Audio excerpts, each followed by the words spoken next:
Hello friends, welcome to best consulting services. இன்றைக்கி நம்ம என்ன பார்க்க போகிறோம் அப்படின்னா, சர்வேயர் உங்கள் லேண்டை வந்து மெஷர் பண்ண மாட்டோன்னு சொல்கிறாரு அப்படின்னா, இந்த ஜட்ஜ்மெண்ட் உங்களுக்கு வந்து ரொம்ப யூஸ்ஃபுல்லாக இருக்கும். இந்த ஜட்ஜ்மெண்ட்டை வச்சு நீங்கள் வந்து அவர்கிட்ட வந்து கண்டிப்பாக வந்து நிலத்தை அளக்க சொல்லி கேட்கலாம்.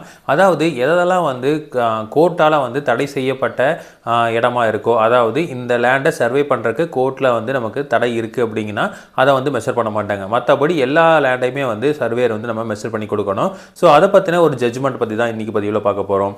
ஸோ இந்த ஜட்ஜ்மெண்ட் பார்த்தீங்க அப்படின்னா 2020 ரிட் பெட்டிஷன் வந்து போட்டிருக்காங்க. ஸோ நம்பர் பார்த்தீங்க அப்படின்னா MD 13465/2020 வந்து இந்த மதுரை ஹைகோர்ட்டில் வந்து இந்த ஒரு கேஸ் வந்திருக்கு. இந்த கேஸில் வந்து பார்த்தீங்கன்னா ஜட்ஜ்மெண்ட் வந்து ஒன்று கொடுத்துருக்காங்க.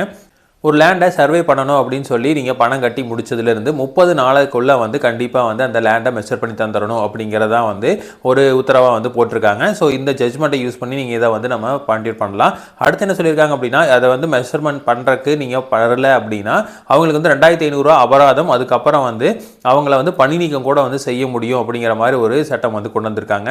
ஸோ இதில் வந்து 2500 அபராதம், அதுக்கப்புறம் நம்ம கட்டின தொகையும் திருப்பி தந்துடணும் அப்படின்னு வந்து சொல்லியிருக்காங்க. ஸோ இது வந்து ஃபர்ஸ்ட் பாயிண்ட். செகண்ட் பாயிண்ட் பார்த்தீங்க அப்படின்னா, இப்போ ஆர்டிஐ மூலமாக வந்து ஏதாவது கேட்குறீங்க அப்படின்னா அந்த டேட்டாஸ் எல்லாமே வந்து ரெக்கார்டாக இருக்கணும். அந்த ரெக்கார்டை வந்து நமக்கு கொடுக்கணும் அப்படின்னு சொல்லியிருக்காங்க. அடுத்தது வந்து சர்வே பண்ணுறப்போ ஃபோட்டோ அண்ட் வீடியோ, ஸோ இது ரெண்டையுமே வந்து எடுக்கிறதுக்கு அலோவ் பண்ணணும்னு சொல்லியிருக்காங்க.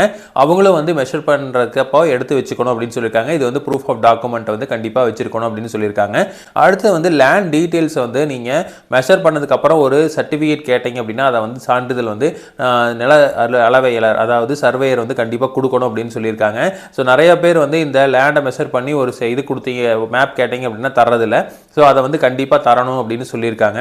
அடுத்தது வந்து பார்த்தீங்க அப்படின்னா இதை வந்து நீங்கள் ஒரு சுற்றறிக்கையாக வந்து விடணும் அப்படின்னு சொல்லியிருந்தாங்க. அதனால் வந்து 23/9/2020 சுற்றறிக்கை எண் வந்து 7746 இதில் வந்து என்ன சொல்லியிருந்தாங்க அப்படின்னா, உங்களுக்கு வந்து கோர்ட்டோட உத்தரவின் பேரில் நீங்கள் லேண்டு மெஷர் பண்ணுறதுக்கு அப்ளை பண்ணிங்க அப்படின்னா 30 நாளில் நாங்கள் மெஷர் பண்ணி தந்துடுவோம் அப்படின்னு ஒரு சுற்றறிக்கை வந்து சர்வேயர்ஸுக்கெலாம் வந்து அழைச்சிருந்தாங்க. அதுக்கப்புறம் வந்து ரெண்டாவது வந்து இதை ரிவைஸ் பண்ணாங்க. அந்த ரிவைஸில் வந்து பார்த்திங்க அப்படின்னா 15/3/2021 நம்ம ரிவைஸ் பண்ண ஒரு சுற்றறிக்கையை வந்து கொடுத்துருக்காங்க. அதில் வந்து என்னென்னா 30 நாளுக்கு பதிலாக 90 நாள் அப்படின்னு மாற்றிருக்காங்க. இது வந்து 28/5/2021 அப்புறம் வந்து இது வந்து நடைமுறைக்கு வரும் அப்படின்னு சொல்லியிருந்தாங்க. அதாவது நீங்கள் வந்து பணம் கட்டி 90 நாளைக்குள்ளே வந்து என்ன பண்ணியிருக்கணும் அப்படின்னா அவங்க வந்து கண்டிப்பாக அந்த லேண்டை வந்து மெஷர் பண்ணி தந்துடணும்.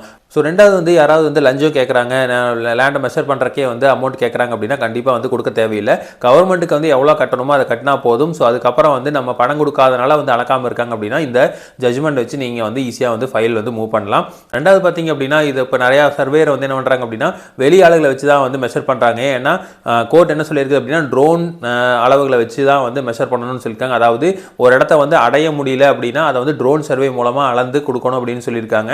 ஸோ அந்த ஃபெசிலிட்டிஸ் வந்து கவர்மெண்ட் இல்லை அப்படிங்கிறனால பிரைவேட் சர்வேட்ட போகிறாங்க. பிரைவேட் சர்வேட்ட போகிறப்போ அவர்கிட்ட வந்து காசு வந்து வேணும் அப்படிங்கிறதுனால இவங்ககிட்ட வந்து வாங்கி அதை அவங்ககிட்ட கொடுக்குறாங்க. ஸோ அதெல்லாமே வந்து அவாய்ட் பண்ணணும். கண்டிப்பாக வந்து அது வந்து லஞ்சமாக தான் வரும். ஸோ அதனால் வந்து நீங்கள் எந்த ஒரு அமௌண்ட் எக்ஸ்ட்ரா அமௌண்ட்டு வந்து சர்வேட்ட கொடுக்க தேவையில்லை.